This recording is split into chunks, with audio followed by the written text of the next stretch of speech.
What Sir, year? 1936. I'm 72 years old, was in August, 8th of August this year. Okay. So let's go back to the 30s and 40s in Moravian Falls. Describe the town. Oh, okay. In 1942, I can kind of remember I started school up here at Moravian. It was a day about like today, the first day of school was. Now, we walked to school. There was no buses ran, and we walked about a mile and a half if we came around the road, but we had a path through the woods so we could take a shortcut.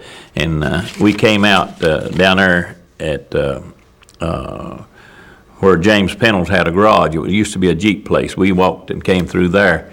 And but the day I started school, it was a day about like today, raining, and my uncle had a model Ford, and he come and took us to school so we wouldn't have to walk in the rain. And that was something, because I'd never been away from home much, but we came to school up here, and the school had 8 rooms, and first through the 8th grade, and the principal taught, and then had a teacher for each room.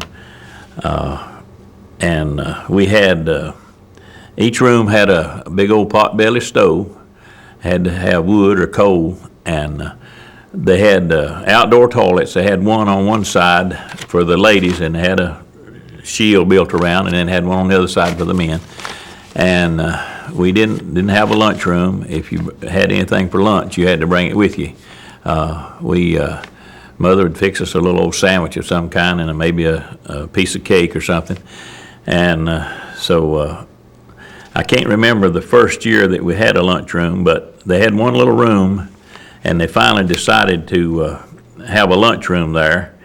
And they would cook in there, and then they served it across the door. They had a half door, and we'd take our lunch and go back to our desk and eat lunch. And so we really were living high then, because we had a hot lunch, you know.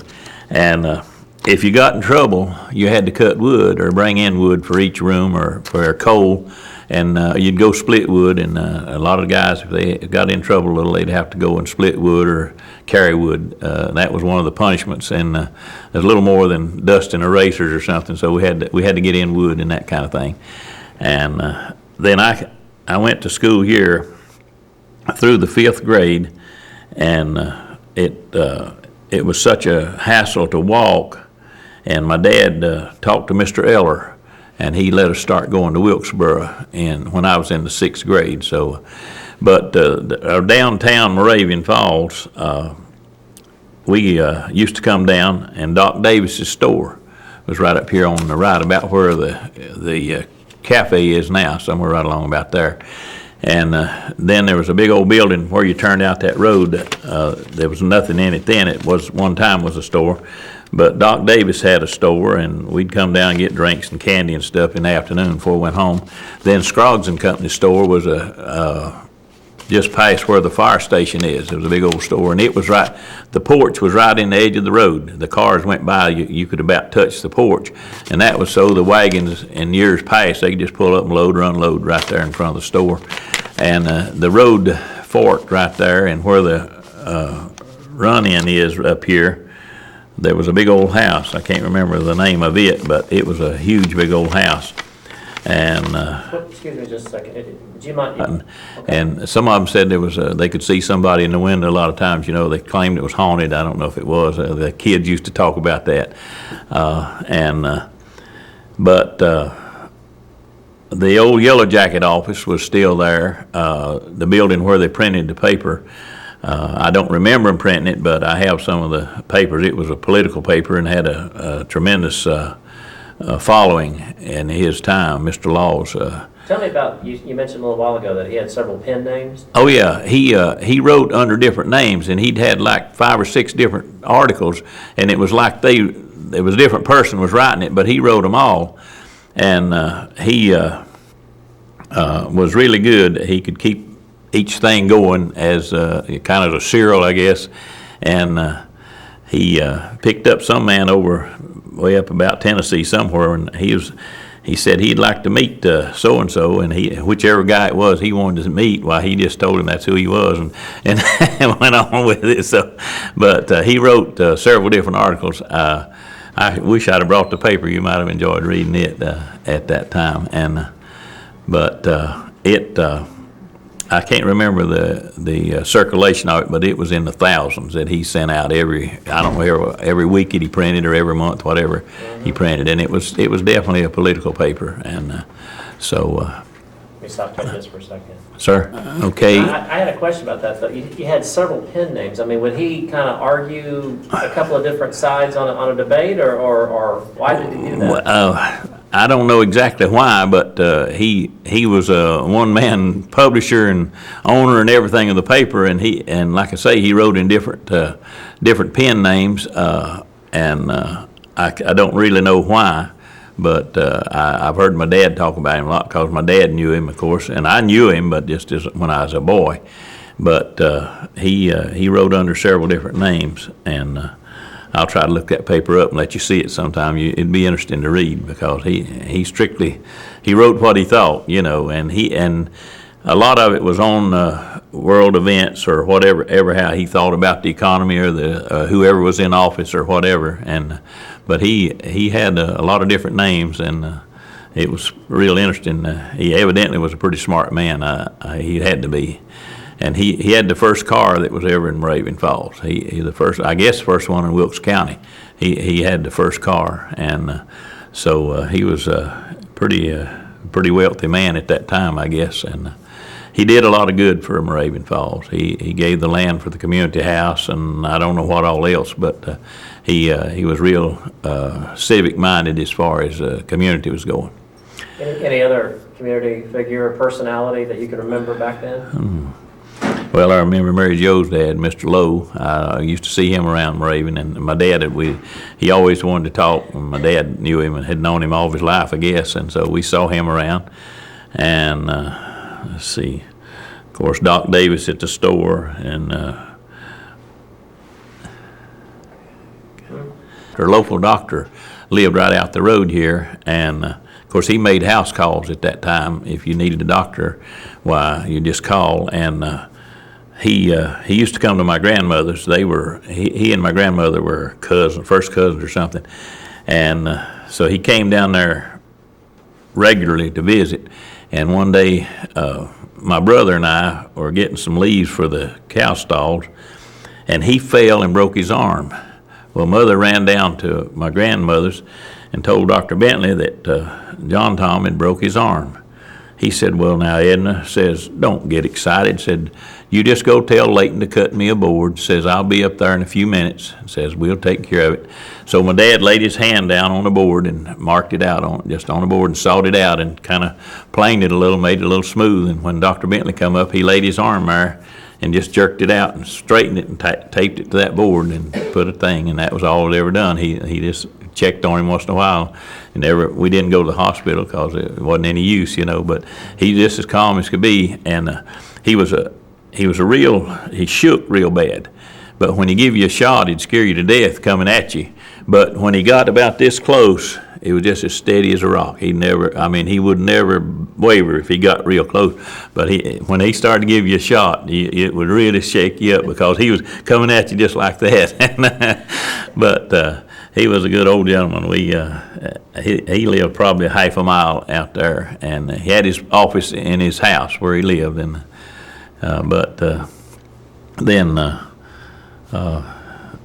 I remember that about him. And I don't know what he gave you, but I could have the flu or something and go up there and he'd give me a shot and 2 or 3 little pills, and I could go home, and by the next morning I was ready to go to work. I don't know what he gave you, but he knew what to do.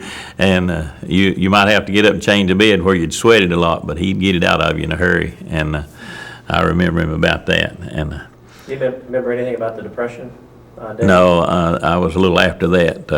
I heard people talk about it, but I wasn't involved with that. And like I say, I was about 6 years old when I really started coming to Moravian, because we came every day to school. And out there, just the other side of, about where the road turned up to the cemetery, there was a tennis court there. It had a fence around it and everything. We used to walk by there. It was at Mrs. Critcher's house, and they had a big tennis court there, and we thought that was really something that, they'd have one at a house, and we used to see that. And when we walked we came out there by the old garage there, we'd pick up the Blankenship girls and Bobby, and they walked with us. And then when we got on up, we picked up Evelyn Smithy, and she walked on with us. So we'd have 6 or 7 coming to school walking at the time, and we had a good time. And we came rain or shine, snow or whatever. And when we got to school, if we had little raincoats come down about here, and she'd let us sit by the stove till we get dried off, because we'd be wet for the snow or rain. And Mr. Joe Smith drove the bus, and he didn't. I don't remember ever being out for snow, because if it snowed, he came in with that old homemade bus, and he'd go on to Wilkesboro. So, but they didn't put off school that I know of ever really, and but whenever they would line us up at school and give us shots or something, and the health nurse, Ms. Bell, would come, and she'd line everybody up and go down the line giving shots as we started into school. And they'd have people come and teach us how to brush teeth. They'd bring everybody, give a little box of soda and a toothbrush. And one year we had a kind of a circus came, because kids here had never seen a circus, and they brought some animals and different things and had them at school. And so it was kind of a fun to come to school, really, because we had different things that we'd never seen. Of course, we were just country people and had never been to nothing like that. And but I had some good years at school there. And then Mr. Grover Hicks had a little service station here in Moravian, and a lot of the guys hung around there, the boys that I knew about my age, and so remembered him.